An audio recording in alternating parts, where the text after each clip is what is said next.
The story of the 13 colonies starts with England's desire to expand its power and wealth in the New World. Explorers claimed land along the Atlantic coast, and in 1607, the first permanent English colony, Jamestown in Virginia, was founded. Although early years were marked by starvation, disease, and conflict with Native Americans, the colony survived by growing tobacco, which became a valuable cash crop. This success encouraged England to continue establishing more settlements along the coast. On a humid July night in Kuala Lumpur, the boxing world held its breath as Manny Pacquiao walked toward the ring, a 39-year-old global icon carrying both the weight of expectation and the whispers of doubt trailing behind him. The arena buzzed with anticipation. This wasn't just another title fight, but a moment of reckoning for a man who had spent more than 2 decades redefining what greatness looked like. Across the ring stood Lucas Matthysse, the reigning WBA welterweight champion from Argentina, a heavy-handed step forward with the same bounce that once terrorized champions, as if he were defying age itself. Matthysse tried to establish his jab, hoping to time the Filipino icon with the overhand right that had saved him so many times throughout his career. But even early on, there was something different in the air. Pacquiao's footwork looked sharp, the angles crisp, the rhythm unmistakable. Each quick dart inside, every feint, every sudden burst reminded the crowd of the fighter he once was, and perhaps still could be. Matthysse remained patient, waiting for the moment to detonate his right. By the middle rounds, it became impossible to ignore what was unfolding. Pacquiao, older, smaller, doubt-shadowed, was controlling every exchange with the kind of speed and timing that had built his legacy.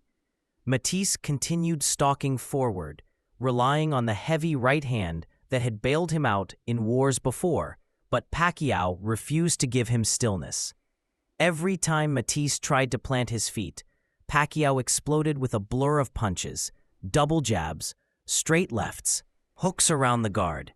Even his eyes told the story. Focused, alive, brighter than expected, Matthysse, known for his toughness and punching power, kept trying to reverse the tide, but Pacquiao smothered his timing with constant movement.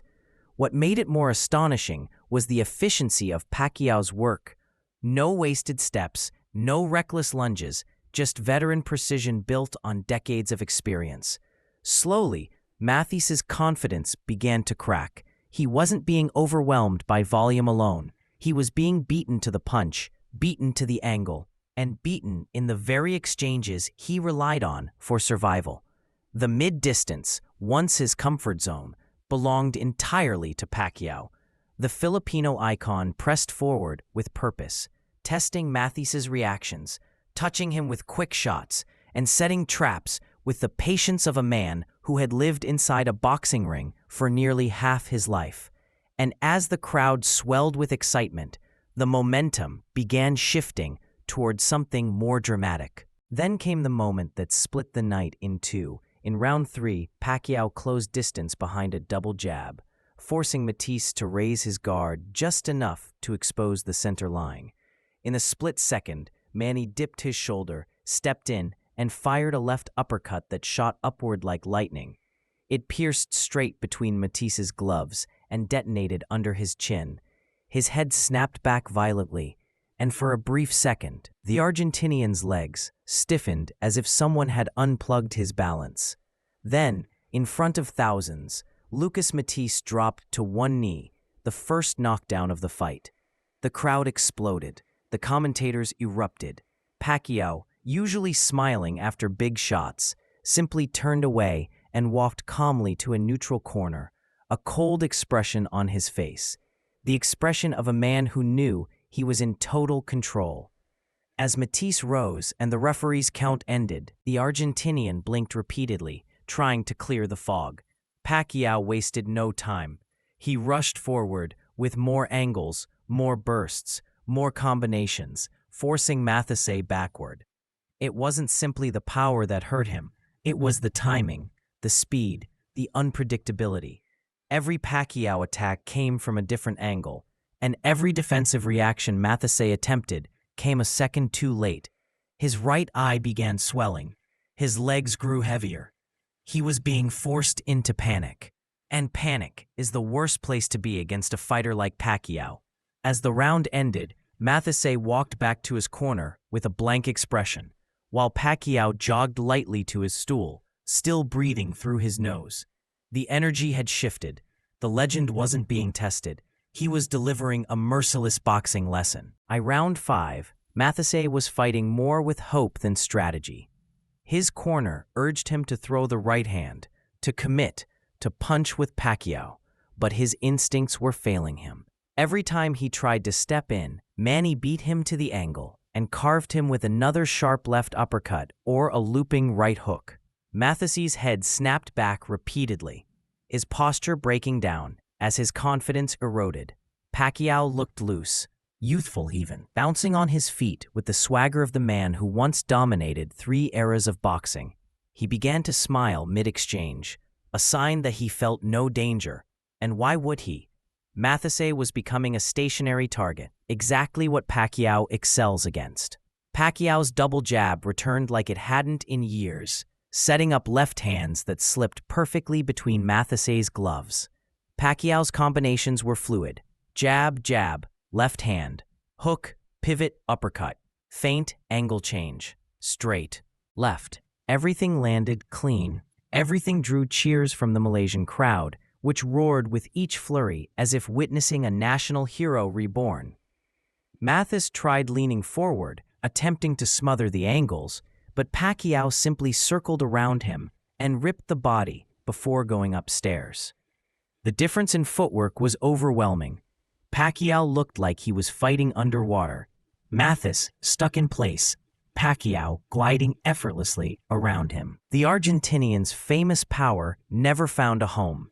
Instead, he absorbed shot after shot, his face showing the frustration of a man realizing he could not solve the puzzle in front of him. And as Pacquiao pressed on, the crowd sensed what Matthysse was starting to understand.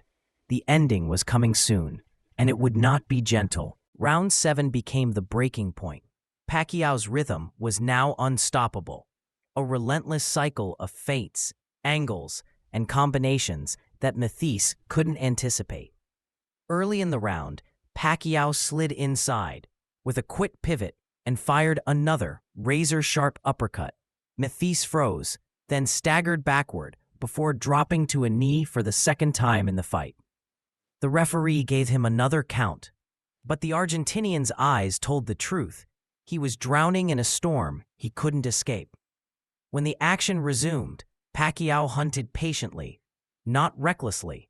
He controlled the distance, darting in with sudden bursts, tagging Matthysse with clean lefts that bent his head sideways.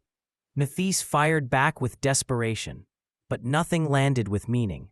His punches were slow, predictable, telegraphed. Pacquiao saw everything. And then came the final blow. As Matthysse leaned forward, Pacquiao unleashed one more devastating left uppercut. Perfectly timed, perfectly placed. It lifted Matthysse's head and collapsed the strength in his legs. He dropped to one knee for the 3rd time. This time, he stayed down.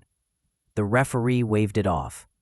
The arena erupted into chaos, cheers, shouts, emotional disbelief. Manny Pacquiao, at 39 years old, had scored a dominant knockout win against a dangerous champion, proving that the legend was not old, merely waiting.